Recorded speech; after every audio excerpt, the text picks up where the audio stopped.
G'day, this is the famous Eccles, and welcome to Let's Play Notrium, a 2005 survival game by Will Monconnen, or Willie Monconnen, or however it's pronounced. Regardless, let's jump into a new game and see what happens. Okay, so here are our options for starting a game. We have the standard difficulty here. You can set this, as you can see, on easy. There's no body temperature, which is the most significant feature, and you use less food and battery. Let's leave it on medium for this. For player race, you can be the human, you can be the alien, the android, or the psychic. Let's leave it on alien, human for this, and we'll start a new game. I'll scan through this fairly quickly because, well, I've seen this before. You can pause it and read it if you want.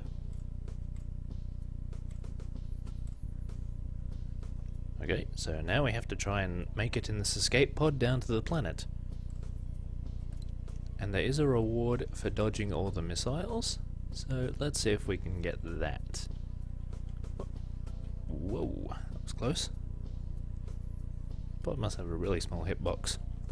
Ah, damn it. No extra goodies. Okay, down we go. The pod has been heavily damaged and it's on fire. The only way to open the hatch is to put out the fires. Unfortunately, the fire extinguisher is all the way over here at the other end. So, let's see if we can get there without getting char-grilled. Ow. We got the fire extinguisher.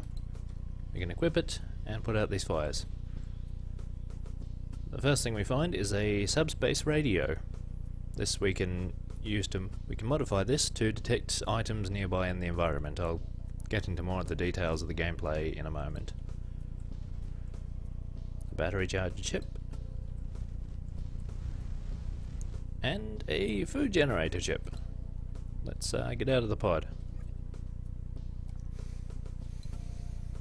Okay, here we are. Now we've got a moment. We'll take a look around. This is the environment we're in. We're currently in a house, and you'll notice a lot of little notices appearing up here. Down here we have. I'm going to ignore this guy for the moment. Down here we have our map. As you wander around, you'll see green lines appearing all over the place. Those show you where you've been, which is quite handy. These green lines at the edges are scene transitions. You have here your energy, which is used up by your torch and other gadgets. Your currently equipped weapon. This fire extinguisher does no damage, but it pushes enemies away.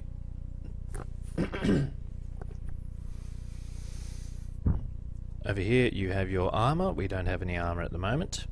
Body temperature. Food and health. And this guy here wants our radio for caving in his roof. Well, bad luck, he's not getting it. Have a look under here, we'll find a computer unit.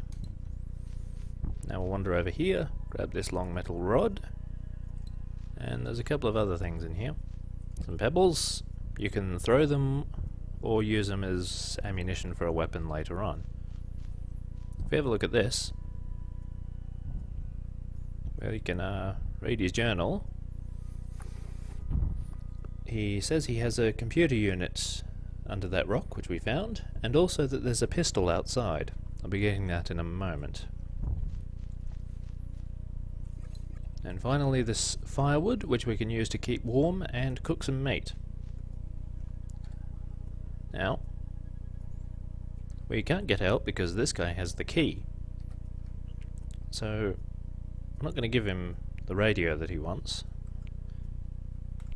We are going to make something with that. A modded subspace radio. This is the gizmo that will allow you to detect items, which I just mentioned. This guy, we're just going to kill. Yeah. As always, kids, murder is the best solution to all of life's problems. Let's just equip this fire extinguisher. As you can see, my temperature is going back up because it was dropping quite a lot before. If it gets too high or too low, you will suffer damage. As you can see, the fire extinguisher has ammunition. These little numbers in brackets show you how much of whatever it is you have. And I'm going to use that up first because, well, it doesn't do much and it just ends up clogging up the inventory. Excuse me. Okay, here we are outside. Let's just get under a tree. As an example of an environmental effect which will lower your temperature. The maps are mostly fixed, but things like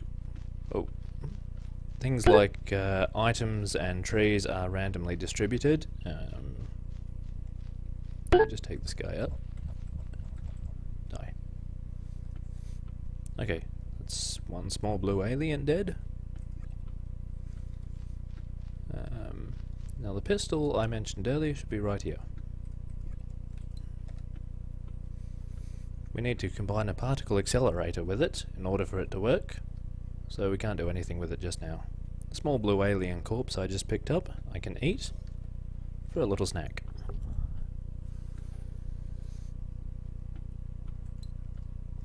Okay. Just survived the first night. But now, let's go have a look around. As you can see, my health has dropped a bit, so I will use this healing plant here. And my health is now back up to maximum. Those heal, off the top of my head, about 30 points each. Now, we basically, as in most survival games, wander around the environment looking for items which you can combine with other items to make stuff to help you survive. So let's go do that right now. As you can see, I just turned on the radio and these little red dots appear, which will be items, like this computer unit. Those you want a lot of. Bullets, there for the pistol. You'll find a lot of computer units, which is good because you need a lot of them. Or medkit. Need a lot of those too. Let's wander over here. Okay, this area is the mining fields. This is an important one because there's a lot of useful stuff here. But it's an area you don't want to spend too much time in until you're fairly well established. It's a pretty dangerous one. Mostly because it's the main headquarters. One of the main areas you'll find the mercenaries in, and they have guns. They have guns and they are good shots with them. So you want to avoid them as much as possible. Even, I think that's a flamethrower guy. He isn't a huge problem because I can escape him. But the other ones that do have guns, as in proper guns, like that one, you want to keep well clear of. Oh, whoa, whoa, whoa. That was close. Yeah, I don't want to wander too far into here, because I want to be able to make a run for it. And I run into something unpleasant. Ooh, subspace red. Oh, what do you know? I bet those only spawn if you don't need them.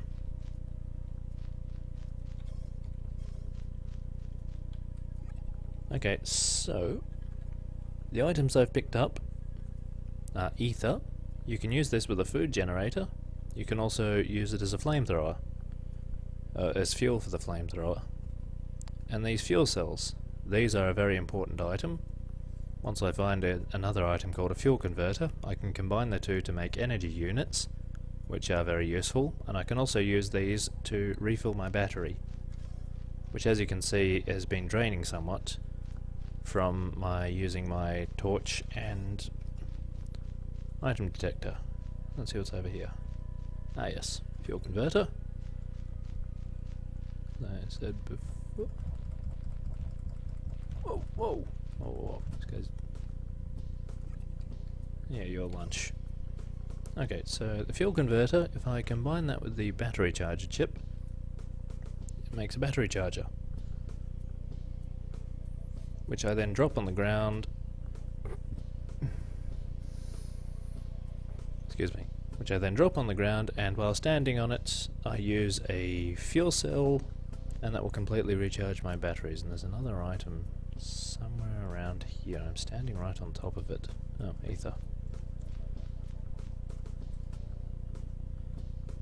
Okay, that blue plant, I didn't mention those before, but you can somehow plug them into your battery, and that gives you a slight boost. What's this here? Another fuel cell. Whoa, whoa, I am really low on food. I forgot all about that.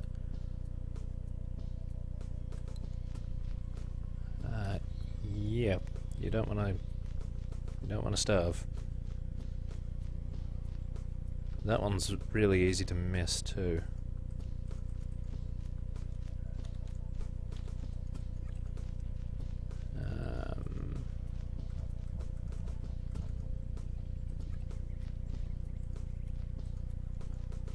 When you're either having heat stroke or hypothermia, the screen shakes and it makes a really loud noise, but starvation doesn't do anything. Okay, this is an ice pack. Mostly we'll be using that in the desert.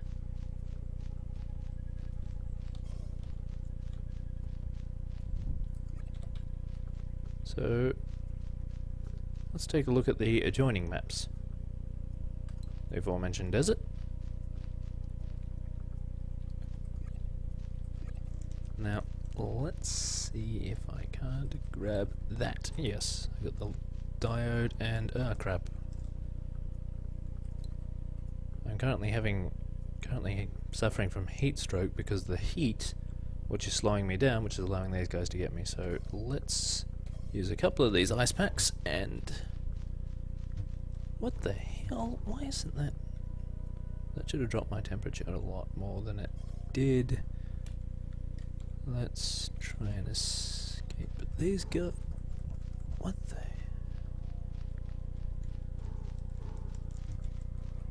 Yeah, that's way higher than it should be.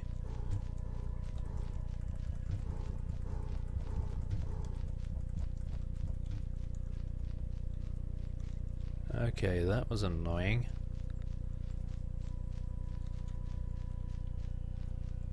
Yeah, that's an example of how very quickly things in this game can go completely to shit. Yeah, I basically survived that by the skin of my teeth.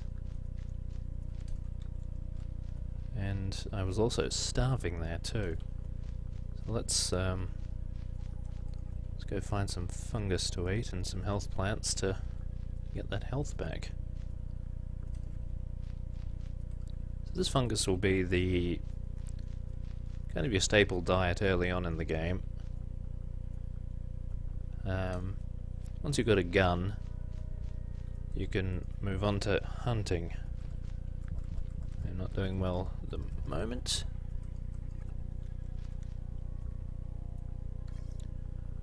Okay, so I've got a fuel converter. Could have sworn I had a... Oh yeah, I did have a couple of those. I combine that with a fuel cell. This creates an energy unit. I combine that with the light diode.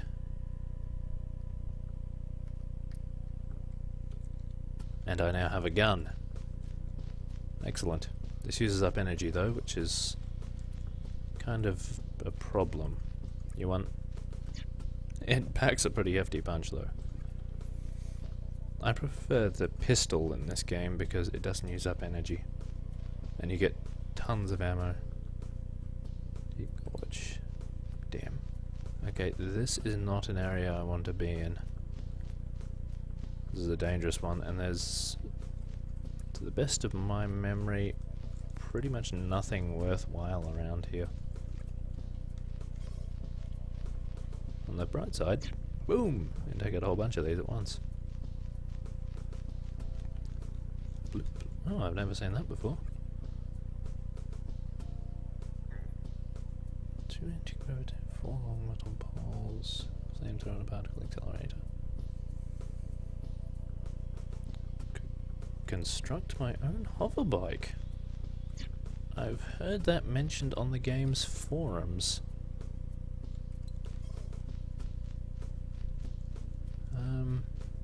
I've never actually been able to make it before. Whoa! Jesus Christ! Oh crap, I'm being pursued by an invisible one as well.